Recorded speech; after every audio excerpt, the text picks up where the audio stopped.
Dihapuskan dosaku hanya oleh darah Yesus. Aku pulih dan sembuh hanya oleh darah Yesus. Oh, darah Tuhanku, semua termasuk sucilah hidupku hanya oleh darah Yesus.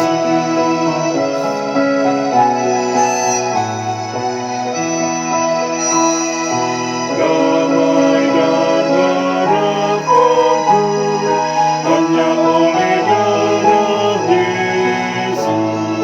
Allah membenarkanku hanya oleh darah Yesus. Oh, darah Tuhanku, sumber dan masukku, sucilah hidupku hanya oleh darah Yesus.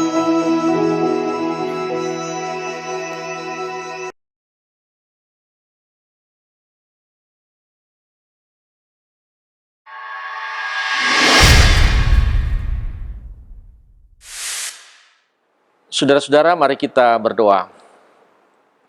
Kami bersyukur kepadamu, ya Allah Bapa, dalam kasih setia Tuhan Yesus, di mana pada hari Minggu ini kami kembali bersekutu bersama di tempat di mana Tuhan mengaruniakan kami berada.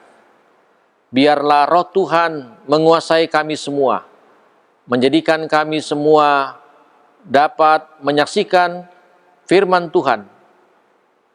Roh Kudus menguasai kami dan menjadikan kami percaya. Terpujilah Engkau, ya Yesus Kristus, firman yang hidup. Amin.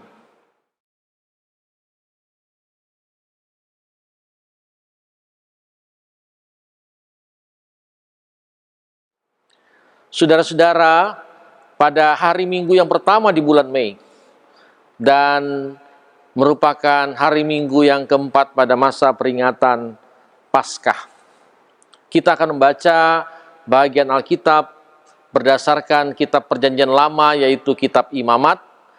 Imamat pasal 1 ayat 1 sampai dengan ayat yang ke-9. Imamat pasal 1 ayat 1 sampai dengan ayat yang ke-9, yang demikian bunyinya. Tuhan memanggil Musa dan berfirman kepadanya dari dalam kemah pertemuan. Berbicaralah kepada orang Israel dan katakan kepada mereka, apabila seseorang di antaramu hendak mempersembahkan persembahan kepada Tuhan, haruslah persembahanmu yang kamu persembahkan itu dari ternak, yakni dari lembu sapi atau dari kambing domba. Jikalau persembahannya merupakan korban bakaran dari lembu, haruslah ia mempersembahkan seekor jantan yang tidak bercela. Ia harus membawanya ke pintu kemah pertemuan, supaya Tuhan berkenan akan dia. Lalu ia harus meletakkan tangannya ke atas kepala korban bakaran itu, sehingga baginya persembahan itu diperkenan untuk mengadakan pendamaian baginya. Kemudian, haruslah ia menyembelih lembu itu di hadapan Tuhan, dan anak-anak Harun, imam-imam itu, harus mempersembahkan darah lembu itu dan menyiramkannya pada sekeliling mezbah yang di depan pintu kemah pertemuan. Kemudian haruslah ia menguliti korban bakaran itu dan memotong-motongnya menurut bagian-bagian tertentu. Anak-anak imam Harun haruslah menaruh api di atas mezbah dan menyusun kayu di atas api itu. Dan mereka harus mengatur potongan-potongan korban itu dan kepala serta lemaknya di atas kayu yang sedang menyala di atas mezbah. Tetapi isi perutnya dan betisnya haruslah dibasuh dengan air dan seluruhnya itu harus dibakar oleh imam di atas mezbah sebagai korban bakaran, sebagai korban api-apian yang baunya menyenangkan bagi Tuhan. Demikianlah pembacaan Alkitab. Berbahagialah mereka yang senang membaca Alkitab dan menghayatinya dan menyaksikannya dalam kehidupan beriman setiap waktu. Haleluya. Haleluya. Haleluya. Haleluya. Haleluya. Haleluya. Haleluya. Haleluya. Haleluya.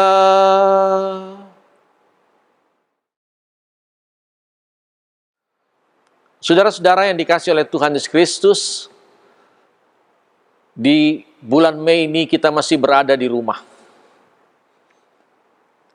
Berharap COVID-19 ini cepat berlalu. Karena sebagai umat beriman kita harus berpengharapan.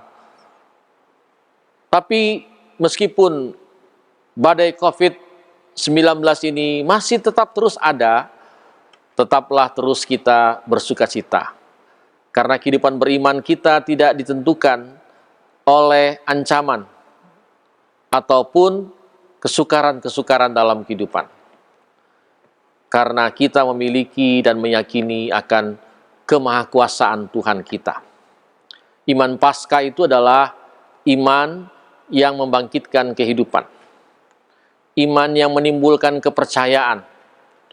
Dan iman yang mendatangkan berkat.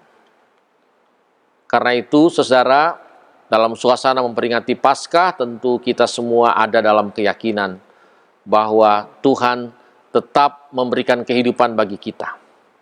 Tetap mengaruniakan kasih yang sesungguhnya, yang menjadikan kita percaya. Percaya saja, maka kamu akan selamat. Saudara-saudara yang dikasihi oleh Tuhan Kristus, kita baca bagian kitab suci Perjanjian Lama, masih dalam konteks bangsa Israel ini dalam karya pembebasan Allah. Mereka memiliki tuntutan kehidupan. Musa menuntun mereka untuk dapat bagaimana sesungguhnya menyaksikan kehidupan yang telah dianugerahkan Tuhan bagi mereka. Dan karena itu mereka semua diajak serta untuk merelasikan hidupnya dengan Tuhannya. Relasi hidup kita dengan Tuhan itu dapat terwujud dengan komunikasi kita dengan Tuhan. Puji-pujian kita bagi Tuhan. Dan firman yang dihayati dan memberikan kehidupan. Dan yang terakhir, yang keempat, bagaimana sesungguhnya relasi dengan Tuhan itu dibuktikan dengan karya-karya nyata. Melakukan yang baik dan terbaik bagi Tuhan. Memberikan dan memaknai kehidupan ini sungguh-sungguh berarti. Saudara hidup, saudara percaya, dan karena itu saudara harus menjadi berkat. Itu rumusnya. Kompetensi hidup orang beriman adalah dia berdoa, dia memuji Tuhan, dia membaca Alkitab, dan dia berkorban. Berkorban artinya melakukan sesuatu untuk Tuhan.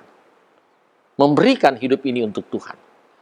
Dalam bacaan kita, kitab Imamat, buku Imamat ini adalah buku ketiga dalam Taurat, yang juga berisi tentang bagaimana sesungguhnya tuntunan-tuntunan bagi bangsa Israel untuk melakukan yang baik, yang benar, yang berarti bagi Tuhan. Diawali dengan bagaimana sesungguhnya hidup ini harus berkorban, memberi korban, menyaksikan korban. Sebagai tanda relasi kita dengan Tuhan, maka kita memberikan korban. Sebagai tanda kita terus menjaga, merawat kekudusan akan keselamatan yang diberikan Tuhan, kita memberikan korban-korban syukur. Dikatakan bahwa Musa memberikan ingatan kepada seluruh umat untuk memberikan persembahan. Dikatakan dalam bentuk ternak. Itu kehidupan. Kita mendapatkan hidup dan kita memberikan kehidupan itu. Memberikan korban.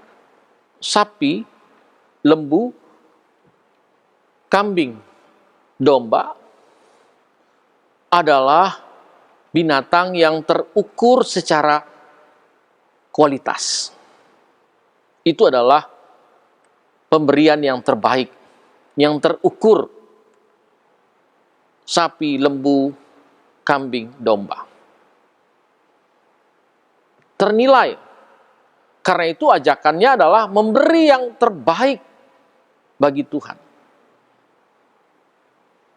Dan dari mana? Dari yang apa kamu punya. Dari apa yang kamu kerjakan. Dari apa yang kamu dapat. Hidup ini mendapat. Tapi dia tidak hanya karena mendapat, hidup ini harus memberi. Dan justru dikatakan bahwa hidup ini akan semakin berbahagia ketika memberi. Bukan hanya mendapat. Mendapat dia bahagia, tapi bahagianya tidak abadi, tidak langgeng, bahkan bisa hilang seketika. Tapi kalau memberi, kebahagiaannya lain. Dia menjadi kesukacitaan, terus-menerus. Karena itu dalam Kisah Para Rasul, pasal 20 pada ayat 35 dikatakan, adalah lebih berbahagia memberi daripada menerima. Ukurannya memberi, bukan menerima. Saudara, yang diberikan itu, diingatkan, Musa mengatakan harus yang terbaik, ternilai, terukur dari apa yang engkau miliki. Dan kalau diberikan pula dengan ketulusan, pemberian bukan karena untuk mendapatkan.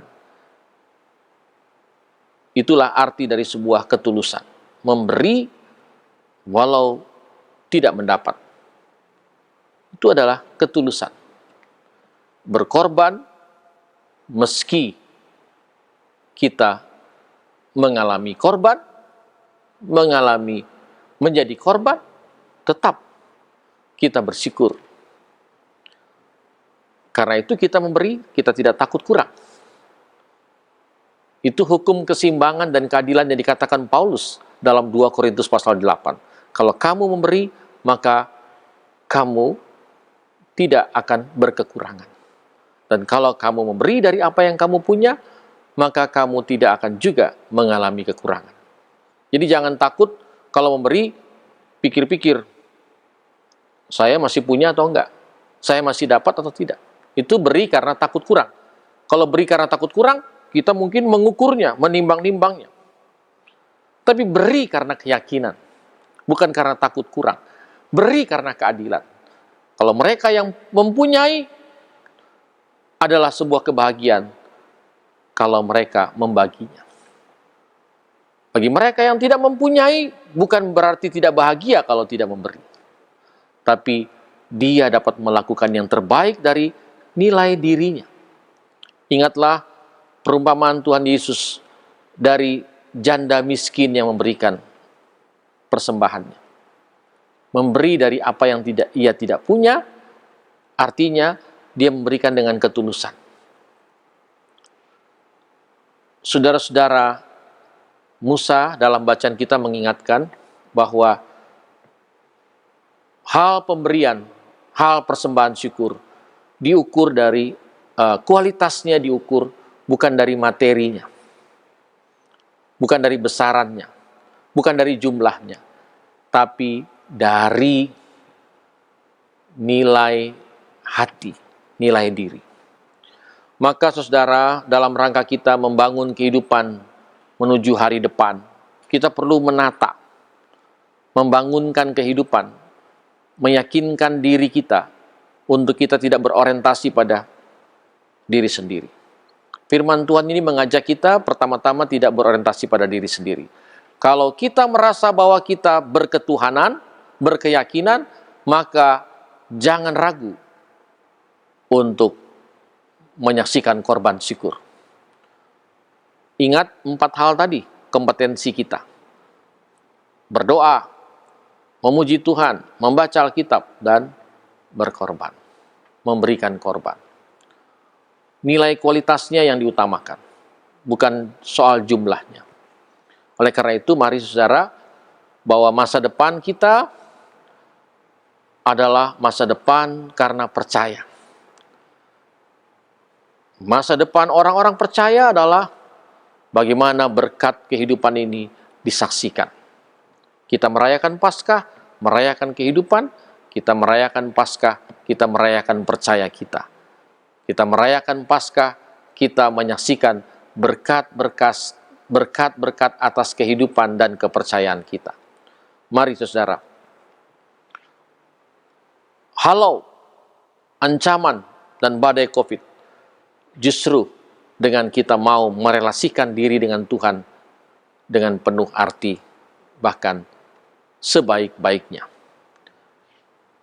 Lawan COVID-19 dengan mau berdamai, melakukan perdamaian hidup, berdamai dengan Tuhan, berdamai dengan sesama, dan berdamai dengan diri kita.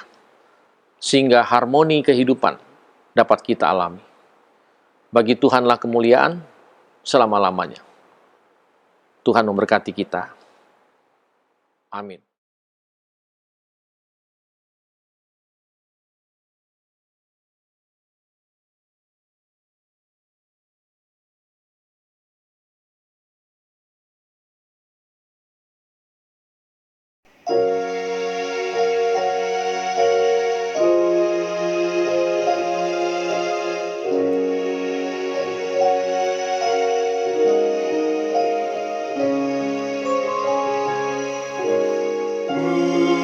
Berserah kepada Yesus, tubuh dan jiwaku. Ku kasihi, ku percaya, ku ikuti Dia terus. Aku berserah.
Berserah